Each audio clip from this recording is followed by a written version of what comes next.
Salut YouTube, on se retrouve au Greg Gym, Hollywood Greg Gym, en compagnie de Greg, du coup ton prénom c'est ça? Exact. Enchanté, merci de nous accueillir. Avec plaisir. Une salle vraiment old school, une salle avec des physiques un peu partout, on voit ça c'est tous tes athlètes, du coup c'est ça que tu as coaché, que j'ai entraîné en Belgique et un peu partout dans le pays. Excellent. Et voilà, mon tableau de chasse on peut dire. C'est ça, excellent, on peut même voir, tu peux filmer, regarde Kevin Lebron signature. Bon, le body, je pense que c'est ce qui régit ta vie depuis, je suis vraiment dans depuis quelques années, on peut dire. Puriste bodybuilder. Ouais. Bah, du coup, ce que je te disais, WNBF, du coup, je sais pas si tu connais, si tu as déjà été voir un. Si, bah oui. Bah, du coup, c'est une fédération qui prône le naturel. Moi, je le suis. Et c'est vrai que c'est une fédération qui est sympa, qui est là depuis 2020 et sur laquelle je m'éclate pas mal. Donc là, cette année, j'ai commencé à avoir un niveau qui commence à s'élever un petit peu. Donc progression à fond. Et, à partir du moment où tu prends du plaisir dans ce que tu fais, c'est ça. Tu peux qu'avoir que du bon gain et évoluer très rapidement. Dans la musculation, peu importe le niveau, il faut prendre du plaisir. Parce que si tu veux durer, il faut aimer ce que tu fais. Et pas aimer l'image que ça peut procurer de toi. Faut pas se forcer en fait. Faut pas dire je vais là-bas parce que je veux devenir comme un tel. Non. Non, parce que tu ne deviendras jamais comme un tel. Non. Jamais. Tu pourras pas. Tu pourrais être toi, mais en mieux. Ouais. Juste, c'est ça. Donc c'est perfectionner, tout ça tu peux. L'entraînement doit être un plaisir. La prépa sera pour ceux qui veulent faire de la compétition et qui sont pas passionnés, ce sera très difficile d'aller au bout. Parce que si t'aimes pas le processus, si t'aimes pas l'entraînement, si t'aimes pas la rigueur, la discipline, tout ce que ça implique, tu auras du mal à suivre et c'est là que tu vois si une prépa c'est fait pour toi ou pas. Le WNBF j'aime bien parce qu'en 2020 il y avait 26 athlètes, l'année dernière on était 280. Bien. Du coup tu vois c'est une fédération qui grandit et avec de belles valeurs. Après j'aime beaucoup le body, peu importe sous toutes ses formes, toutes ses coutures. Après c'est un bien-être, hein. Faut bien se dire, en plus naturel c'est mieux, c'est un bien-être. Il y a des avantages, des inconvénients, comme tout. Moi, comme j'ai toujours dit, quand on est bien dans son corps, on est bien dans sa tête. C'est ça. Par rapport à certaines personnes qui n'ont pas naturel, ils sont peut-être bien dans le corps, mais ils ne sont pas très bien dans leur tête. C'est un peu un désavantage. Il a les deux. Et ça, c'est un gros potentiel. C'est ça. Le désavantage d'être natif sur une préparation, c'est que forcément, en allemand, c'est dur. On va pas se mentir, c'est dur, ça met le corps à rude épreuve, mais après, faut se laisser le temps au corps après de récupérer. Regarde, ça fait. Moi, chaque 2 ans, je concours à peu près tous les 2 ans. Et du coup, je me laisse suffisamment de temps pour grossir. Et là, je vais m'en laisser 3. Parce qu'il faut que je revienne, il faut que je sois encore plus gros. Mais vu que ça demande du temps, peu importe que ce soit naturel ou pas, grossir, ça demande du temps. Tu arrives à point, toutes les personnes qui savent attendre. La maturité, elle arrive avec le temps. La maturité musculaire, la maturité sur le plan mental aussi pour aller chercher. Et puis le natif, ton corps te remerciera. C'est ça. De toute façon, il n'y a pas de secret. Au-delà du natif, oui, ça marche. Ouais. Quand tu arrêtes, tu te détruis, tu repères tout, mais tu te détruis. Avec le natif, même si tu arrêtes, tu détruis rien parce que ton corps, au contraire, tu lui as donné de l'oxygène, tu lui as donné plein de possibilités de se développer naturellement sans prendre quoi que ce soit. Et fatalement, au bout des années, en vieillissant, le fait que tu as tout fait naturellement, ton corps, il pourra te dire que merci. Ouais. Tandis que les autres personnes qui prennent ce qu'il ne faut pas, on ne va pas de contraire. Il y a ce côté un peu longévité que tu peux avoir aussi. Hein. Toi, regarde, ta première compétition, du coup, c'était quand? Ma dernière compétition, j'ai gagné le Grand Prix des Pyrénées en 2017. 2017, ah oui, donc c'est pas si vieux que ça, la dernière compétition. Ma dernière compétition est en 2017 et je termine le premier prix, le Grand Prix, c'était pour Jean-Louis Balat, le Grand Prix des Pyrénées. Okay. Et c'était ma dernière. Maintenant, je suis là comme coach. Et la première, c'était quand? La toute première, j'avais, la photo est là, la toute première, j'avais 30 ans. 30 ans, donc c'était il y a 22 ans. Il y a 22 ans. Donc en 2026, on fait le calcul, c'était 2004. Ouais, 2004, exactement. 2004. 2003-2004. J'avais 6 ans. C'est cool. Après, à l'époque, je vais t'avouer une chose, c'est qu'à l'époque, le bodybuilding était vraiment reconnu comme puriste. Là, depuis 15 ans, il existe maintenant plus de fitness, tu vois. Et ça a fait un effet de mode, ça s'est développé, mais à une vitesse de fou.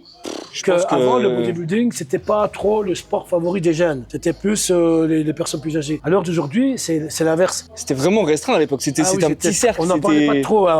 Et là, depuis, on va dire 15-20 ans, grand maximum, c'est devenu un sport très développé. Et au niveau des jeunes, encore plus. Tu le vois sur les nouvelles fédérations, le contenu sur les réseaux, l'image que ça procure. Sur tous les réseaux, Toi, tu as dû voir vraiment le cap avant réseau et après. Et voilà. Nous, on a grandi avec les réseaux. On n'avait pas de réseau, donc on était très ciblé, très petit. Et à partir du moment où le réseau il a commencé à avoir les réseaux sociaux, mais au niveau body, tout ça, fitness, ça s'est développé, mais un truc. Ça a pris vraiment une ampleur. C'est bien cool. Parce qu'on est arrivé au moins. Allez, comme le football est très reconnu, mais au niveau fitness, c'est pour ça qu'on a implanté plusieurs salles de sport de toutes les sortes. Comme je ne sais pas citer de nom, mais les anciens, les privés, les professionnels, il n'y avait pas à l'époque. C'était vraiment que comme moi, les anciens privés. Maintenant, on est de moins en moins, mais on est de plus en plus recherchés. J'ai commencé ma première prépa dans la salle à Limoges, Iron Gym. Ça te parle avec Bernard, Sam. Sam, j'ai longtemps fait mes entraînements avec Sam. Je crois qu'il est venu ici d'ailleurs, il me semble. 2 fois. Ouais, 2 fois. 2 fois. Il est venu ici et je vais le voir sur sa compétition, là, 4 avril. Il fait sa première compétition à Toulouse, c'était NPC. Enfin, c'est un pro qualifier. Donc, Mais ouais, du coup, j'ai commencé là-bas. Donc, pareil, Bernard qui était body dans les années 90. Donc, la salle, elle a une âme, je trouve. Un peu comme exactement ici. Ça. La salle ici, rien qu'à voir un peu les photos autour de toi, elle a une histoire. Il y a 25 ans qu'elle existe. Elle a une histoire. 25 ans, ouais, dans les années 2000, tu l'as ouvert? J'ai ouvert en 2000. Ok. J'ai ouvert en 2000 en Belgique. C'est ma 3e salle. J'en ai eu 2 en Belgique et c'est ma 3e salle ici. Donc ici, ça fait 10 ans et 25 ans et 15 ans en Belgique. Comment t'as réussi à maintenir la salle à flot, sachant que aujourd'hui, les Basic Fit, les Fitness Park, je sais pas s'il y en a sur Argelès. Alors ça, c'était la partie la plus difficile pour moi. Et encore aujourd'hui, c'est encore très difficile parce que voilà, c'est la concurrence et bon, c'est pas pareil. Mais ma force à moi, c'est comme tu as dit, il y a une âme, il y a un suivi et il y a surtout le compétiteur et le coach en soi qui est là en salle. C'est ça. Je suis là pour aider, conseiller et j'ai d'expérience. Tu rentres dans une famille un peu, c'est ça. Hein. C'est la famille. Sort un peu du lot aussi. C'est ce qui, moi, du coup, je suis coach là depuis 4 ans aussi. C'est ce qui me sort un peu du lot des coachs que tu peux trouver traditionnels. C'est la passion, c'est le fait de faire des compétitions. C'est un peu rentrer dans un cercle un petit peu plus fermé et un peu plus familial sur ce plan-là. Et après, j'apprécie tout ça, moi. Nous, les anciens, on peut apprendre beaucoup de choses de ce que nous on a vécu. Mais attention qu'à l'heure d'aujourd'hui, les nouveaux coachs peuvent aussi nous apprendre à nous des nouveaux programmes, quoi. C'est très intéressant de mélanger les deux. C'est pour ça que je voulais faire cette vidéo quand Jessie m'a parlé de toi et qu'il te connaissait. Parce que je trouve ça bien de confronter dans le bon sens du terme des bonnes choses à tirer de l'ancien, des bonnes choses à tirer du récent. Et je trouve que des fois, il y a des gens qui se confrontent un peu, mais dans le mauvais sens du terme sur ça. Ouais, moi, il y a que ça qui marche, il y a que ça qui marche. Non, pour moi, tout peut marcher. Tout. Et justement, cet échange de connaissances et le fait de parler comme ça peut vraiment être intéressant. Comme on dit, on en apprend tous les jours. Ouais, c'est exactement ça. Et aussi bien les nouvelles générations que les anciennes générations. Quand t'arrêtes d'apprendre, c'est le moment où la passion elle s'arrête pour moi. Parce que si t'arrêtes d'apprendre, c'est que t'es plus passionné et c'est que du coup tu peux t'orienter vers autre chose. Parce que l'apprentissage, c'est ce qui fait aussi qu'en 10, 20, 30 ans, ça fait combien de temps que tu t'entraînes? 30 ans non, du coup, oui, un peu plus de 30 ans quand même. Plus de 30 ans, tu me dis que t'avais commencé à 8 ans la muscu. J'ai commencé à l'époque à 8 ans, ouais, parce que bon, avec les premières on n'avait pas les réseaux sociaux, on n'avait pas les téléphones, donc à part aller à l'entraînement de football et après pousser de la fonte dans le grenier des parents. Excellent. On a pris donc, goût, tu vois, on a évolué. Aujourd'hui, tu as 52, tu m'as dit. 52 ans. T'imagines, ça fait 40 ans que tu t'entraînes et encore aujourd'hui, je pense que tu apprends des choses, tu vois, des façons de faire et tout. Donc, et j'en apprends tous les jours. Ouais, ça c'est vraiment excellent. Bon, on voulait faire une séance pec, push. Moi, je voulais faire push, mais du coup, tu as fait les petits. Est-ce que tu veux qu'on se suive un petit peu comme sur la séance? Écoute, moi aujourd'hui, ce que je vais faire essentiellement, je vais te suivre, voir un peu comment tu travailles, corriger s'il y a besoin, et écouter et apprendre ce que tu vas m'apprendre. Allez, on va essayer de partager un max, moi, ma façon de faire, toi, ce que tu faisais avant et peut-être ce que tu n'as jamais testé. Allez, avec plaisir. On est parti. On va commencer, je vois que l'écarté est pris. D'abord préparer et puis je vais quand même te faire un petit échauffement. Ouais. Vite fait, ouais. Tu me conseilles laquelle toi pour commencer? Pour t'échauffer? Pour monter en gamme tranquille. Moi pour m'échauffer, rien tel que des haltères. Allez, haltères. Allez, on est parti. Prends pas trop lourd. Alors tu vas me faire une vingtaine de poussées et on fera une vingtaine d'écartés. Alors, tends tes bras vers le haut. Ok. Maintenant, tu es positionné comme ça, abaisse les épaules vers le bas. Voilà, bien. Et à partir de là, tu ne bouges plus tes épaules. Il reste comme ça. Et là, tu travailles. Voilà. Parce que les gens, la nouvelle génération a tendance à, quand tu travailles les pecs, ils décollent les épaules. Il faut tirer les épaules vers l'arrière et puis seulement tu travailles. Ce sera pareil pour le dos. Ok. Écarté direct. On va prendre 30 secondes. C'est quelque chose qui est vraiment sous-coté et les gens font pas assez attention à... Et même quand on le sait, de bien faire attention à baisser les épaules. Tout le temps. Sortir la cage. Ils sont comme ça, ils posent, mais ils décollent les épaules. Tu tires les épaules vers l'arrière, et une fois qu'ils sont vers l'arrière, seulement là tu travailles. C'est ça. Et là, le ressenti est complètement pareil différent. Sur le grand dorsal, souvent les gens ils ont tendance à faire comme ça, tu vois. Non, vraiment abaisser la scapula, les épaules. Il faut toujours le dos, quand tu tires la machine qui est derrière moi, tu tires les épaules vers l'arrière et puis seulement tu travailles. C'est ça. Et c'est là que tu auras de l'attention. Le résultat il est différent. À 100%. C'est clair. On va l'écarter. Alors, c'est bon, mais juste un petit peu les coudes. Vas-y maintenant. Voilà. Parfait. Et les mains pas trop serrées. Sinon, Si tu serres trop les mains, tu as tous tes avant-bras qui vont se contracter et ça va gêner pour la congestion, la circulation du sang qui va vouloir venir dans tes pecs. Le but, c'est de travailler les pecs et pas les avant-bras. Voilà, c'est bon. Ok. Yep. Là, juste avant de commencer, on va se mettre comme ceci, écarté. Tu mets la paume de tes mains et tu pousses. Let's go. Je suis déjà bien congestionné. Voilà, tu m'en fais une bonne vingtaine, pas trop vite. Garde ta congestion des pecs quand tu remontes, tu contractes bien.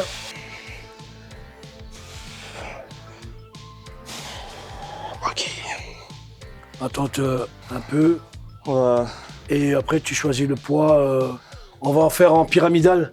On va pas travailler directement avec ton poids essentiel. Donc, si tu prends du 50, j'invente, là, si tu prends ton 50 maximum, on va commencer par du 30. Je sais pas combien tu prends habituellement. Alors moi, j'ai une façon de faire un petit peu différente. Alors moi, généralement, je fais un écarté. En premier, ouais, pour amener du sang, un flux sanguin, un écarté. Bon, après là, on fait un petit peu au feeling, mais c'est généralement ça comme ça que je fais. Et après, j'ai en général, je sais pas comment toi tu travaillais pour toi. Dis-moi. Moi j'ai vraiment un faible volume d'entraînement. J'essaie de pousser au maximum les séries que je faisais. Donc en général, j'ai 6 à 8 séries lourds pour les pecs, ouais, sur la séance. Après, peu importe l'exo, peu importe lequel en premier. Là, on parle bien pour aujourd'hui, on va s'amuser un peu. Un peu en ouais. prise de masse. Ouais. Okay. Ouais, bah, en fait, j'ai fait ma dernière compétition là 2 novembre dernier et depuis, j'ai repris 17 kilos, donc j'ai bien grossi. Ouais. Et 6 à 8, ouais, on peut faire ça. En répétition de 6 à 8, une charge bien importante. Ouais. Allez, on est parti. Incliné du coup. Je vais juste le descendre d'un cran. Ouais. Alors tu vois, ça va de 6 par paire.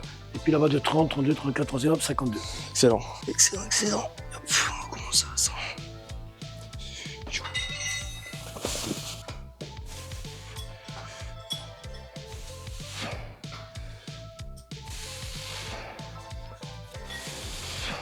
Ah. Le mouvement est correct.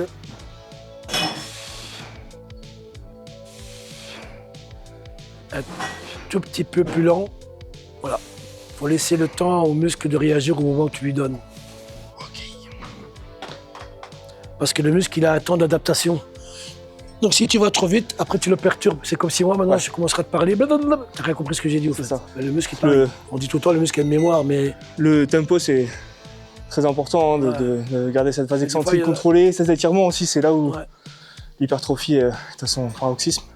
Combien de temps de pause tu prends entre eux, en général? Quand je monte en gamme, un peu plus rapide, entre 2 grosses séries, ça dépend des exos, mais entre ça peut être 2 à 5 minutes selon l'exo s'il est plus ou moins énergivore. Mais mon temps de pause et celui de le collègue, si t'es deux, lui travaille, et tant que lui travaille, c'est mon temps de pause. En général, ça tourne dans les 45 secondes, 1 minute. Là, ce que tu as fait là, tu l'as fait en 45 secondes, plus ou moins, tu vois. Puis le temps que moi je me prépare, je vais mettre donc 1 minute. À l'époque, 1 minute, c'était suffisant. Pour vraiment tracer, donc en prise de sèche. Maintenant, c'est vrai qu'en prise de masse, tu peux te permettre d'aller jusqu'à 2 minutes. 5 minutes, peut-être entre 2 muscles, mais 5 minutes entre chaque exercice, c'est trop. Moi, je fais 5 minutes entre chaque série. 5 minutes entre chaque série. Ouais. Donc là, tu l'as fait et tu as 5 minutes avant de prendre... Non, parce que là, on fait la montée en gamme. Par exemple, tu vois, là, on va monter en gamme, admettons que je fasse ma série à 40. Si j'ai une deuxième série à faire, là, je prends, entre 3 et 5 minutes. En fait, je calcule pas mon temps de pause. Je vais le faire un peu au feeling pour abaisser le rythme cardiaque. Ouais. Que je sois prêt à repartir, mentalement, que je puisse aussi visualiser ma série, parce que je sais que je note mes charges, je sais ce que j'ai à battre pour pouvoir m'améliorer. Du coup, il y a cette période de visualisation, je baisse mon rythme cardiaque, je me prépare pour ma deuxième série, mais je prends pas 5 minutes entre chaque série de montée en gamme. Alors, un truc que je t'apprends aussi, qui est très important, tu dois constater par toi-même, quand tu prends une charge lourde, le cœur il pompe. C'est pour ça que t'es un peu essoufflé. Là, pendant ton temps de pause, ce que tu dois faire aussi, c'est travailler ton souffle. Donc, tu prends une respiration, 4 secondes, tu la retiens, et puis le temps que tu relâches l'air est plus important que la prise d'air. Donc, tu la prends très vite, tu tiens 4 secondes, et puis...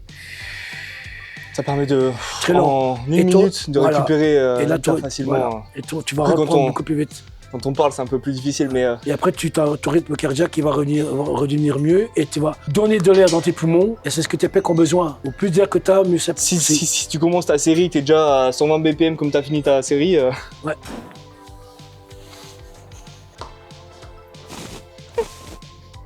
Allez, go. Bien, ça fait. Inspire bien. Voilà, parfait. Allez. Encore. Allez. On y va doucement, doucement, doucement, on y va. Parfait. C'est bon.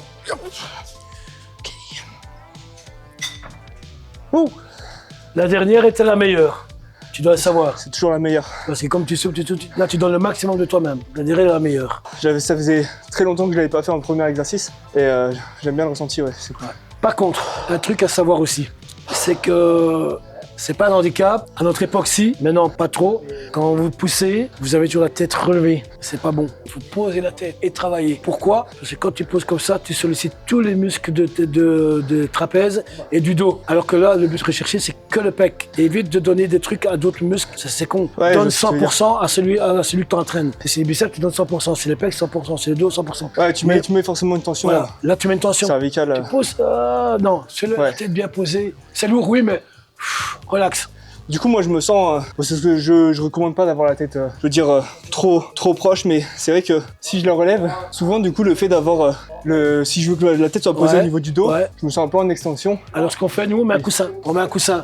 Le coussin va te relever, va te mettre suffisamment sans être trop en arrière. Ouais, il va te mettre je vais pas dire en sécurité, mais à l'aise. C'est ça. Mais par contre, tu vas pas contracter. Il sera posé, mais pas parce que là, tu dois retenir ta tête automatiquement. Oui, c'est ça. Du coup, forcément, tu mets automatiquement une petite tension. Alors, ce qu'on peut faire, je vais aller chercher un petit coussin. Allez, on va essayer. Je peux dire que les haltères de 36, ça me paraît sourd. Ah oui, c'est pas les haltères de Basic. C'est pas les haltères de Basic Fit. Ah pardon, chef. Alors regarde, bon il est pas épais mais c'est bon.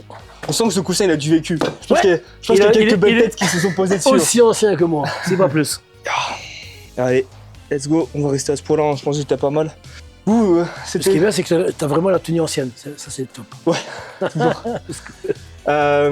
Vous travaillez à l'époque sur des fourchettes de répétition précises. Vous aviez quoi? Parce que moi, j'ai un programme, je me suis un programme. J'ai des fourchettes de répétition. 6-10, 8-12, 10-15, 7-11. Ça se rapproche un peu, oui. On faisait pareil à l'époque. Ouais. On travaillait sur du 6 ou 8, très lourd. Ou alors entre 12 et 16, plus léger. Mais ça, c'était plus en période de sèche, pour strier le muscle. Ouais, tu distinguais les deux phases. Il y avait deux distincts. Et après, tu avais une série de 20 en cardio. Ouais. Et là, c'était pour avant la compétition. Là, c'est vraiment cardio, ouais. Fais 20 reps sur un squat. Et pense bien à poser la tête. Voilà. Là, on est bon. Voilà. Il faut pas oublier tes épaules bien vers le bas. Voilà. Allez, on souffle. Pas trop vite. Voilà. Une demi-seconde en bas et on monte. Une demi-seconde en bas et on monte. Allez. Allez, une demi-seconde en bas. Parfait. Et on monte. C'est bon. La meilleure, ça. C'est bon. Ok. Après, encore une fois, notre génération à nous, elle était basée sur ça. Barre, haltère. Barre, haltère. Poulie, un peu.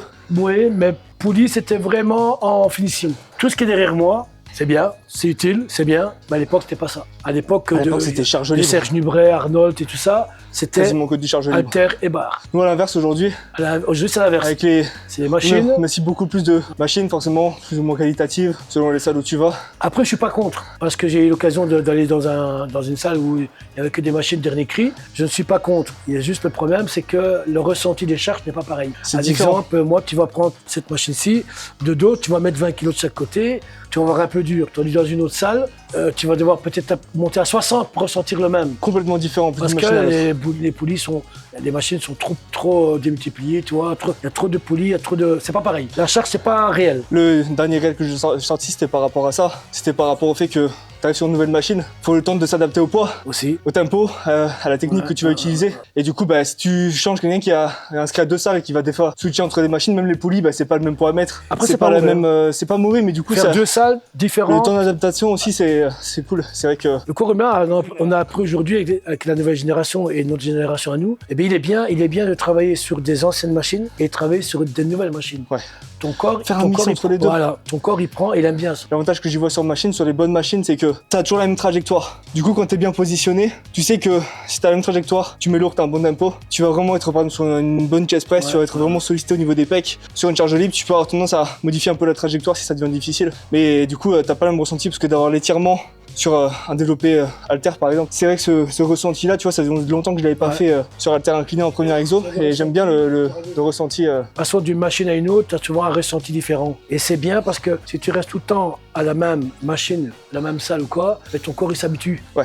Voilà, il faut choquer le muscle. Et pour choquer le muscle, ou tu changes complètement ton entraînement à la même salle, ou alors tu changes complètement, tu dis une semaine je vais là-bas, ou un jour je vais là-bas, je change de salle. C'est bien de travailler avec 2 salles, voire 2 fois 3. J'ai été inscrit à 3 salles à un moment donné. C'est pas je travaillais dans une salle, c'était à ISB, à I, sur Tête. Tu as déjà été là-bas? Non, je connais sur Tête, mais je vois pas la salle. Il y a une salle là-bas, j'y ai bossé pendant 3 ans. C'est bien, il faut. Et j'ai été inscrit à Fitness Park, parce qu'il y avait des machines pour le gym qui étaient vraiment bien à Fitness Park, à Poyestre je crois. Et après j'allais aussi à une 3e salle, Cozy Fit, parce qu'il y avait des machines qui étaient bien. Chaque salle a des avantages et des inconvénients. Et dans l'ensemble, quand tu prends, moi je ne vais même pas dire sur 3, mais quand tu prends 2 salles, mais dans les 2 salles, tu auras du pour et du contre, mais au final, tu vas te retrouver parce que ton muscle il va être content, il va dire ah ben là-bas, j'ai pas ressenti, mais par contre, cette machine-là, j'aime bien. En plus, selon la morpho que tu as, les machines ne sont pas forcément toujours adaptables. Ouais, c'est vrai. Et ça, c'est dommage. Et c'est vrai que moi, je suis un grand fan des salles en Angleterre. J'adore leur mentalité, que ce soit body, que ce soit l'aspect de l'entraînement aussi. Et quand tu arrives sur une machine qui a 10 réglages possibles, et du coup, tu peux adapter par rapport à toi. Enfin, tu vois, je suis grand, j'ai une grosse cage, j'ai besoin d'avoir des machines pec qui sont adaptées. Et pendant longtemps, j'ai pas réussi à trouver. Mais du coup, c'est vrai qu'avoir une machine avec beaucoup de réglages, ça permet d'être vraiment intéressant. Sur la tension que tu vas mettre sur l'exercice aussi. Il y a des machines Prime aujourd'hui, tu peux régler la tension et que ce soit plus ou moins difficile en haut du mouvement, en bas du mouvement. C'est vrai que ça, c'est des trucs auxquels t'avais pas accès, mais ça empêche pas qu'avant il y avait des très beaux physiques, aujourd'hui aussi. Et même le physique est complètement différent. Quand on voit un peu les corps, je vais prendre un exemple. Je vais prendre un exemple pour, par exemple, c'est du temps d'Arnold, Schwarzenegger, et puis tu vois le temps de Ronnie Coleman. Le corps est complètement différent. Et la mentalité, l'entraînement. Pourquoi? Parce qu'à l'époque d'Arnold, il n'y avait pas le matériel aussi perfectionné que celle d'aujourd'hui. Maintenant, du temps de Ronnie Coleman à du temps d'aujourd'hui, la nouvelle star du body, il est encore différent. Et je pense que dans 10 ans, les corps seront encore plus différents. C'est complètement. Génération sur génération. C'est ça. Et voilà quoi. C'est ce qui fait la beauté du culturisme. Je testerai bien celle-là. Allez, je conseille aussi. Allez, let's go. On peut laisser 15 et rajoute 10. Ça paraît pas beaucoup la charge, mais c'est surprenant quand tu vas travailler dessus. Oui, je pense que je vais me faire surprendre. Alors, tu as, pour travailler, pour bien cibler le plex central, tu travailles serré là. Et si tu veux travailler ton pec avec ton épaule, c'est plus là. Mais aujourd'hui, je vais te conseiller de travailler juste la paume de tes mains ici. Allez. Allez-y pour pousser là. Yep. Ok. Alors là, pareil, tire les coudes. Voilà, les coudes plus vers l'arrière. Voilà, comme ça. Là, tu vas faire des séries de combien? Je pense que je pars pour la effective, là. Ouais. Pense aux 3 dernières. Les 3 dernières que tu vas faire, tu vas les pomper. Allez. Tu sens directement la charge par rapport à une autre machine. Allez, commande. Allez, relâche. Ok. On récup. Let's go. Alors, qu'est-ce que tu penses du ressenti? J'aime bien. C'est bien? J'aime bien le ressenti, j'aime bien ce genre de machine inclinée. C'est cool. C'est le retour de la moustache là. Ouais. Bon, je crois que j'ai un peu foiré d'ailleurs, parce que j'ai plus tiré à moustache. Mais c'est le retour. Je l'avais taillé, mais là c'est bon, je vais la laisser pousser. J'aime bien, ouais. C'est ce genre de machine, t'as pas besoin de mettre très lourd pour avoir. Je te l'ai dit, hein, tu vois qu'il n'y a pas beaucoup, mais c'est impressionnant le ressenti. Ouais. Elle a bien été faite, elle a bien été calculée, et pour sentir vraiment le haut du pec. Tu vois, et au niveau charge, t'es pas obligé de charger comme un malade. C'est ça qui est cool. Le peu que tu vas mettre, tu vas le ressentir. Parce qu'elle a bien été étudiée au niveau de la clinaison. Elle est cool, et puis même en ayant une prise comme tu m'as fait prendre, je trouve qu'on reste quand même assez serré. Hein. C'est vrai que c'est cool, et du coup en haut t'as vraiment cette. On dit que pour que le pec se contracte, faut que l'humérus se rapproche du pec. Et du coup elle a fait d'en haut d'être vraiment serré comme ça. T'es au pic de la. Après tu peux essayer la deuxième série, on peut l'essayer comme ça. Hein. Tu vas voir le sentier qui aura un peu différent. J'aime bien aussi. On a une machine à Alpha Gym à Perpignan qui est cool sur ça. C'est vrai que la prise serrée, du coup, pareil. Comme là. La contraction, elle est vraiment cool. Qui est ancienne, hein. Vraiment ancienne, hein. Celle-ci. T'as les 2 prises, prise large et prise serrée. Génial, on peut tester celle-là après. Hein. Je veux bien. Ouais, on y va. Après, les machines ici, c'est du Panata. Il m'a dit que tu avais 42 ans. Ah ouais, oui, toujours entretenu. L'avantage de ces machines, c'est que ça ne casse pratiquement jamais. Jamais. À part peut-être remplacer un câble, parce que ça, c'est pas non plus éternel. Mais ce sont des machines, pour rien au monde, déjà, je les vendrais. Il y a beaucoup de monde qui viennent d'un peu partout en vacances ici. Ils me le disent, ils rachètent, ils veulent racheter. Mais j'ai failli y craquer pour acheter du neuf. Mais je me dis, ce sont des anciens qui me proposent pour les racheter, plus âgés que moi d'ailleurs. Si eux me proposent de racheter mes machines, c'est qu'il y a une raison. Ouais. Et du coup, non, je garde mes machines. Je comprends, c'est des machines qui t'ont suivi pendant tout ton parcours aussi. Après, voilà. Ce qui fait qu'elles ont une âme aussi, ces machines, il y a une histoire. Alors, à l'époque, il faut savoir que ces machines-là, elles appartenaient à une grande salle connue à Bruxelles, d'accord, où là, il y a des gros athlètes, même des personnes de cinéma, je ne citerai pas le nom, qui ont travaillé sur ces machines, tu vois. Et j'ai eu l'occasion de les acheter parce que lui a acheté du neuf.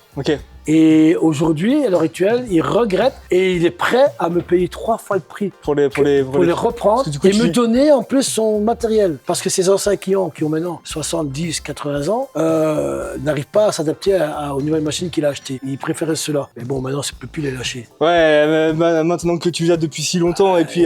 Ça fait 25 ans que tu es avec moi. C'est ça. Et puis... Ils ont des histoires. Du coup, tu les as fait... T'as tout fait descendre ça de Belgique. De Belgique. Un camion, hein. Remorque, j'étais là. Oui, c'est vrai, tu m'as dit qu'il était tout petit avec ses parents, ils ont l'occasion de décharger le camion et de nettoyer à l'extérieur avant de rentrer. Oui, c'est juste. Et si était là. Allez, si tu veux, t'as un guide là. Ah oui, ça, ok, cool. Voilà, là tu auras un autre ressenti, un peu plus approprié au niveau central du pec. N'oublie pas la tête. Voilà, laisse bien ta tête posée. Là, c'est important. Tu sens? Voilà, c'est bien, c'est bien. Allez, là on commence à être épuisé, c'est normal. Allez, on y va. Allez. Encore une jusqu'au bout et tu contractes. Tu tiens. Tiens. 5, 4, 3. Et tu descends lentement, tu retiens ta charge. Retiens. Voilà, parfait. Ok. J'aime bien. Vraiment cool. J'aime bien. Il y a un peu de différence, tu vois. Prenez là et là, il y a un peu de différence. Après, tu as un autre aspect différent si tu vas venir le prendre ici. Mais là, tu as écarté ton pec. Ouais, moi j'ai tendance à vite prendre de l'épaule. Au niveau d'épaule. Là, tu vas vraiment aller chercher là, entre l'épaule et la coiffe du pec, tu vas écarter. C'est un peu plus dur. À mon avis, il faudrait peut-être décharger. Mais bon, je sais pas si tu veux la faire aujourd'hui ou si on passe à la machine à côté. Moi, j'ai bien aimé cette prise-là. C'est vrai que du coup, le fait de pouvoir avoir les coudes qui se rapprochent, on voit du coup les pecs qui s'activent direct. C'est cool. On la décharge? Ouais. Le meilleur bruit du monde, c'est celui-là, le bruit de la fonte. Ah, le vrai. On n'a plus de fonte comme ça. Ah, t'as l'adrénaline qui monte quand on entend les bruits, la respiration. Les gros squats, les gros soulevés de terre avec les plats qui font ding, ling, ling, ling comme ça là. Ça fait monter un peu le... Bien, écoute, ici on va charger pas trop, on va mettre... Vu ton gabarit, 50 kg c'est déjà une bonne charge. Là aussi, alors comme tu es grand, moi je te conseille, parce que la machine est aussi à son âge, il faudra que tu te mettes debout, comme tu es grand. Tu appuies sur les guides, comme ça tu vas avancer, voilà. Et une fois que tu as ta position, tu pousses et tu te glisses dedans. Ok, je prends celle-là. On va commencer par celle-là. Ok. Voilà, parfait. On y va. Alors, rectification, c'est bon. Vas-y, descends. Là, les épaules, plus vers... Voilà, parfait. Et tu pousses. Voilà. Et bon. Ouvre, prends la respiration. Bloc. Allez. Chat. Et bon. Allez. Allez, là, tu peux croyer tout seul. Vas-y. Allez, on y va. Allez. Allez, on y va. Tu mets le pied sur le guide. Tu mets debout. Ok. Voilà. Parfait. On peut pas mesurer la différence entre les 50 kg ici et les 50 kg. Voilà. C'est impossible. Voilà. Toutes à la salle où on est, les machines comme ça, je mets full stack, je jump in, plaque de 20. Là, tu vois, tu as 50 et il reste encore 30 kg. Hein. Et ce qui est incroyable, c'est que ce genre de machines qui sont très lourdes, avec une super tension, c'est que du coup, potentiellement, tu peux la faire pendant longtemps et progresser dessus. Quand tu arrives sur une machine et que tu es déjà full stack, la marge de progression, elle est où? Tu la vois pas. Elle est plus minime. À partir du moment où tu dois prendre des haltères pour remettre sur la machine en plus, pas très bon. Non. Après, quand t'as pas le choix. Oui, voilà, c'est ça. Bon, ça fait quand même le taf. Pour ça qu'ils ont sorti les jump in que tu rentres dans le stack. Bon, ça permet de rajouter des plaques plus facilement. Après, je t'avoue que j'ai des clients, des jeunes, ils sont pas forcément très développés, mais il leur arrive des fois que sur cette machine ou d'autres, ils rajoutent des haltères de 20 kg et ils mettent tout. Donc ils arrivent au lieu de 80, ils arrivent à 100, 120. Mais seulement, ils le font très mal le mouvement. Ils le font, c'est sûr, mais ils le font très mal. Alors quand je viens les corriger, je dis écoute, on va retirer les 20, t'as mis 40 kg, on les retire, et t'as mis 80, on retire 80, on va te mettre 40. Ah mais non, mais c'est pas possible, 40, ils rigolent quoi. Mais 40, mais tu fais comment, je te montre. À partir du moment où comme je t'expliquais au début, tu mets tes épaules vers l'arrière et tu pousses lentement. Et tu reviens. Pousses avec les pecs. Je te garantis qu'ils en font même pas 6. Je comprends pas. Normal. Ah ben, t'as 40 et t'avais 120 avant. J'ai vite fait l'erreur, parce que bon, il y a 10 ans, il n'y avait pas non plus beaucoup encore. C'était pas aussi développé qu'aujourd'hui, on n'avait pas accès à beaucoup d'informations. Et c'est vrai que j'ai vite mis lourd. Mais lourd, j'avais pas le physique qui suivait. Tu te dis, mais putain, attends, tu prends que 40, 45 aux haltères, t'as pas de pecs. C'est qu'il y a un problème. Mais parce que dans le recrutement de tes pecs, c'est ce qui fait toute la différence. Tout le monde s'est poussé. Entre pousser, mais pousser avec les pecs. Tout le monde s'est poussé, mais pousser bien, ça, tout le monde ne sait pas le faire. Il n'y a pas besoin de mettre très lourd pour avoir... Il n'y a pas besoin de mettre très lourd pour avoir une bonne congestion que le muscle travaille. Exactement. Déjà, moi je suis... En plus pour le body, je suis grand. Je suis grand donc il faut le temps de remplir. Plus dur que moi, ça c'est les clair. membres. Ah ben c'est clair. C'est une galère. C'est plus de galère, mais quand c'est fini, vous avez plus de respect que nous les petits. Parce que vous avez fait plus. Une fois que c'est rempli, c'est beau. Et c'est vrai que je commence à le voir sur les dernières scènes. C'est bien. Ça commence à être pas mal. De dos, quand t'es un peu plus rond que les autres, forcément, c'est cool. En plus j'ai des grands bras, donc je vois c'est vraiment des amplitudes de mouvement qui sont... assez élevé donc je vais te faire travailler je te suis. 3 façons différentes. Donc on a fait large, maintenant on va travailler le serré. Et après je vais te faire travailler encore plus serré. Et tu vas dire comment je fais. Là je t'en prie. Peut-être que tu as déjà l'occasion. Attends, faut que je devine. Il manque un truc là. Ouais, il manque un truc, tu vas avoir que tu vas mettre sur la machine et tu vas... Je vais te mettre une barre. OK. Je vais t'aider, tu vas la prendre au milieu comme ça. OK. Au milieu. Et là tu vas sentir quelque chose. Et là, il n'y aura pas besoin de mettre 80 kg. Pas du tout. Absolument pas. Regarde la même charge pour serrer? Oui. Je pense. Oui. Un truc qui est fou, c'est que les machines, il y a 40 ans, elles ont des pédales de débrayage pour pouvoir se mettre en position. Et ça, on me l'a souvent dit. Il y a des machines qui n'ont pas. Et aujourd'hui, les nouvelles machines n'ont pas ça. Alors c'est vraiment un truc qui est primordial. Ah, bien sûr. Enfin, je veux dire, là, pour démarrer la machine... Ça t'évite de te faire mal. Bien sûr. Tu mets une contrainte sur l'épaule à un moment donné. Ça t'évite de te faire mal. Le dos est bien droit, les pieds à plat, c'est parfait.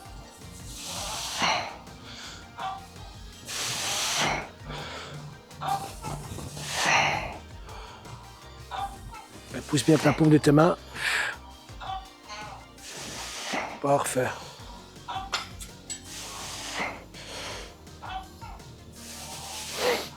Oxygène. Hein. Allez. À la dernière, tu tiens 4 secondes. En bas, pas en haut. Allez, tu montes. Voilà. Tu bien, tu redescends, tu retiens. 4 secondes. 4, 3, 2, 1, on relâche. OK. Merci. Encore différent. Hein. Là, tu vas ressentir encore plus en congestion. Je vais aller chercher la barre pour faire le 3e. Allez, on va essayer. Prends bien ton temps de récup. C'est cool. Petite séance à l'ancienne, une sorte de machine à l'ancienne, ça fait plaisir. C'est vraiment pédale de débrayage, c'est un truc de fou. Hein. Enfin, qui est pas ça sur les machines récentes. Je vais déjà regarder si elle est bonne pour mettre. Ça sera bon. Hop. Tu suis encore le body actuel Oui. Ouais. Ah oui. Et je vais te montrer juste par après qu'il y a là-bas, tu ne trouveras, à mon avis, je pense que très peu de salles ont encore, mais j'ai encore tous les livres, ils ont plus de 30 ans, les livres du monde du muscle et du fitness.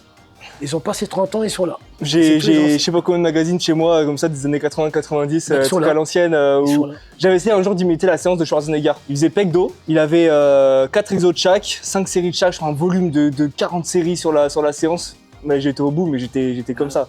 Et du coup, plus en capacité de recruter vraiment mes pecs ou mon dos parce que j'étais tellement fatigué. La séance était tellement volumineuse, tu te dis Schwarzy, c'était vraiment un autre monde. Et à la différence, ce qui était ouf déjà à l'époque, c'est que tu voyais Schwarzy s'entraîner presque 7 sur 7 et t'avais Mike Menzer, j'ai un physique que j'adore, qui s'entraînait 3 fois dans la semaine et avec une méthode vraiment low volume, high intensity, et c'était ouf du coup que de la contradiction entre les deux, la différence d'entraînement entre les deux, et au final ils étaient tous les deux compétitifs. Mon plus gros souvenir que j'ai moi, c'est j'ai eu la chance en Belgique d'avoir eu chez moi dans ma salle en Belgique, et qui pendant 3 semaines a eu l'occasion, parce qu'il était chez nous pour une marque de produits qui était Nature Best, et il était là comme sponsor, et j'ai eu l'occasion, il est venu s'entraîner dans ma salle et il m'a entraîné, et c'était une fierté.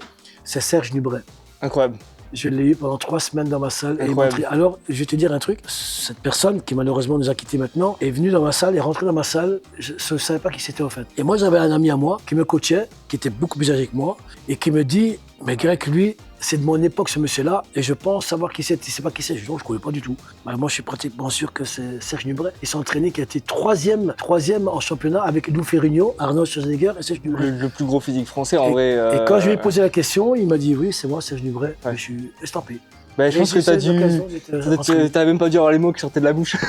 J'arrivais pas. Excusez-moi, je ne vous ai pas reconnu. Je fais comme si, aucune prétention. Il n'a pas dit qui il était et tout. Et... Je crois qu'il était aussi allé à Iron Gym à Limoges et pareil, ce qui ressortait, c'était quelqu'un de simple. Très simple. Malgré la carrière qu'il avait eue et le physique qu'il avait eu. Il avait un physique de ouf, une panthère. Franchement, c'est ça. C'était d'ailleurs, on l'appelait la panthère. Hein. C'était Serge Nubret, on appelait la panthère. La panthère noire. Le meilleur physique, en vrai, old school, c'était. Il était plus fin qu'Arnold, il était plus fin que Lou Ferrigno, mais il était. En fait, il avait une ligne qui était tellement folle que. Dessinée au couteau. C'est ça. Alors, tu vas d'abord pousser. Ouais. Vas-y, pousse ta barre. Voilà, bouge pas. Hop. C'est vraiment du travail à l'ancienne, là. Alors, non, directement, vas-y. Je mets mes mains. Ah ouais, tu mets tes mains au milieu, la barre. 3, 2, voilà. Alors on les rapproche un petit peu. Ok. Encore un peu. Là c'est bon. Et on y va. Okay. En plus. Allez. Allez. Hop.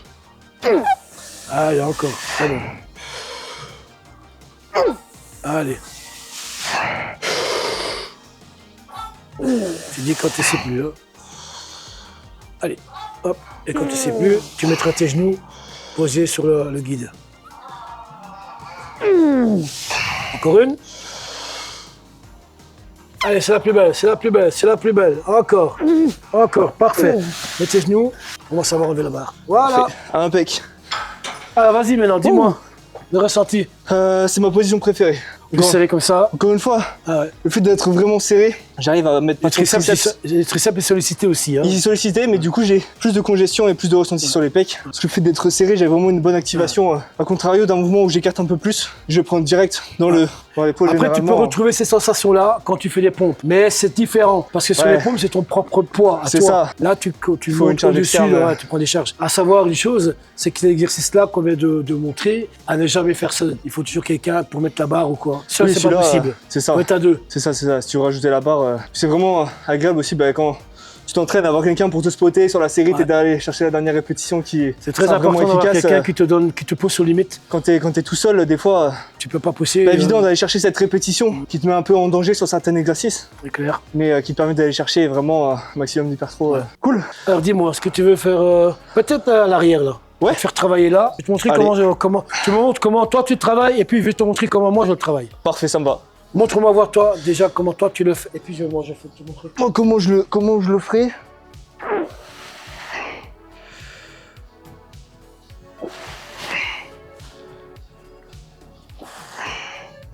Ouais. Alors, je vais rectifier certains trucs. Rappelle-toi au début, je t'ai dit ne jamais trop serrer les mains. Ouais. Là, tes mains étaient hyper serrées, qu'on voyait le blanc et tu contractes trop tes avant-bras. Ouais. Okay. Donc, tu as déjà un certain pourcentage qui part là-dedans. Quand lui n'a pas besoin. C'est quand tu travailles ici, déjà, t'es grand. Normalement, tu passes. Ouais. Et pas t'asseoir. Ouais. Mais debout. Une fois que tu es debout, avance un peu les jambes. Ouais. Que tu sois légèrement incliné. J'ai bien dit légèrement. Puis quand tu travailles, pas là. Au-dessus. Complètement dessus. Au-dessus. Et les mains ouvertes. Et tu montes, paf, une demi-seconde. Quand tu reviens, tu lèves les coudes. Quand tu redescends, tu les abaisses. Quand tu reviens, tu lèves les coudes. Quand tu descends, tu les abaisses. Allez, les mains ouvertes. Comme ça. T'essayes comme ça? Parfait. Bah, t'es grand, mais ça passe. Voilà, ça parfait. Passe. Ah, les ferme pas, les laisse tout le temps ouverts. Voilà. Et pense, quand tu fermes, tu les descends. Quand tu viens, tu les remontes. Tu les redescends. Voilà. Quand tu ouvres, tu les remontes. Voilà.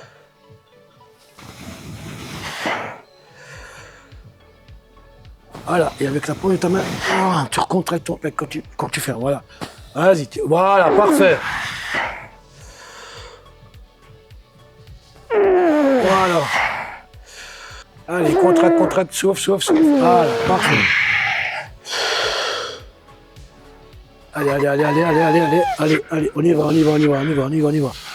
Tu vas tout seul, là. Parfait. Ok. Top. Voilà la différence un peu? J'aime bien, je vois la différence, j'aime bien. Un peu plus de sensation à l'étirement, du coup, c'est cool. Bien levé, bien refermé, bien levé, bien refermé. Sans prendre sur le devant d'épaule, c'est cool. Après, je vais te montrer encore une autre technique que tu vas faire, mais ça, c'est plus la dernière séance que tu vas faire. La dernière répétition, pardon. La dernière répétition que tu vas faire, donc tu es debout. Et tu vas faire ceci. Tu vas en faire 6 comme ça. Les mains ouvertes, important. Les coudes, pas là, mais là. Celui-là, il reste en tension, ouvert. 6 de l'autre côté, si tu vois bien que mon plaque est contracté. Quand les 6 sont faits, tu tiens 4 secondes comme ça, bien tendu, en gainage.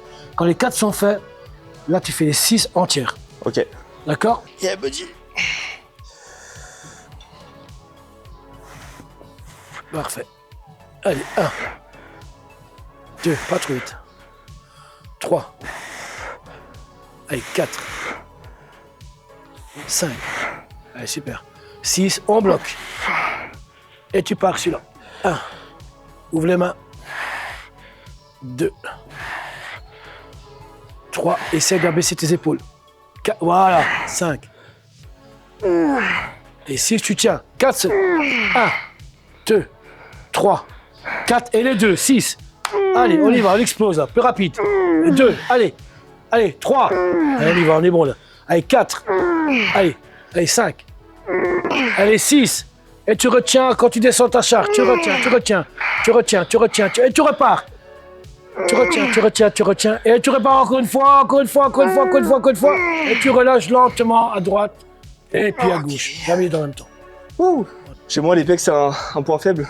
J'ai une grosse cage, du coup, du mal sur les machines, mais vraiment à trouver suffisamment d'étirement sans que l'épaule prenne. Et j'ai des pecs assez larges et longs, du coup, un peu galère à remplir sur le haut de pec notamment. Donc c'est bien de voir aussi quelques variantes et trouver des machines qui sont intéressantes aussi sur ça, c'est cool. Alors ce qui est bien pour ton muscle, généralement les gens, je constate, généralement les gens quand ils ont fini les pecs, ils disent oh, on fait pec, ouais, on fait biceps maintenant. Ok, vous voulez faire 2 muscles. Ok, je suis pas contre. Mais par contre, entre 2 muscles, buvez un shake, mangez une banane, prenez 10 minutes. Le temps que la congestion qui est dans les pecs, le muscle qui profite de ce que tu lui as donné. Après 10 minutes, ça passe. Tu t'es un peu reposé, le muscle s'est reposé. Tu attaques un deuxième muscle. Quoique le meilleur, c'est de faire un muscle par jour. Mais bon, quand on n'a pas la possibilité d'aller tous les jours en salle, on en fait 2. Mais il faut savoir une chose, que quand on en fait 2, il ne faut pas attaquer le deuxième muscle avant 10 minutes, voire un quart d'heure. Il faut attendre. Et par contre, si tu fais un muscle, là on a fait les pecs, alors, si tu veux faire que les pecs, moi je dis, après 5 minutes que tu as fait l'entraînement, il faut impérativement faire quelques pompes et gainage. C'est-à-dire 12 pompes, 30 secondes de gainage, 10 pompes, 30 secondes de